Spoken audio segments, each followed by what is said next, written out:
എനിക്ക് പൂർണ്ണനാകാൻ ആഗ്രഹിക്കുമ്പോൾ നടക്കുന്നില്ല. ഇതിങ്ങോട്ട് എന്നെ പുറകോട്ട് വലിക്കുക. എൻ്റെ ആത്മീയ സന്തോഷങ്ങൾ കുടുംബത്തിലെ കോപമായിരിക്കാം, ദേഷ്യമാകാം, ഒക്കെ ആകാം.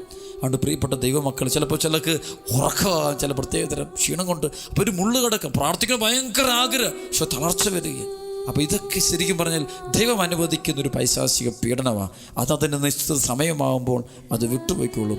അതുകൊണ്ട് ചില തിന്മയുടെ ശക്തികൾ എന്തുകൊണ്ട് എന്നെ വിട്ടുപോകുന്നില്ല, എൻ്റെ കുടുംബത്തെ വിട്ടുപോകുന്നില്ല, എൻ്റെ സമ്പത്തിനെ വിട്ടുപോകുന്നില്ല എന്ന് പറയുമ്പോൾ പ്രാർത്ഥിക്കുക, വീണ്ടും വീണ്ടും പ്രാർത്ഥിക്കുക, വീട്ടിൽ പ്രാർത്ഥന നടത്തുക, ബഹിഷ്കരണ പ്രാർത്ഥന നടത്തുക, എല്ലാം നടത്തുക. എന്നിട്ടും അതവിടെ നിൽക്കുകയാണെങ്കിൽ ആമേൻ, ഇതാ കർത്താവിൻ്റെ ദാസൻ, ഇതാ കർത്താവിൻ്റെ ദാസി എന്ന് പറഞ്ഞുകൊണ്ട് സന്തോഷത്തോടെ സ്വീകരിക്കുക.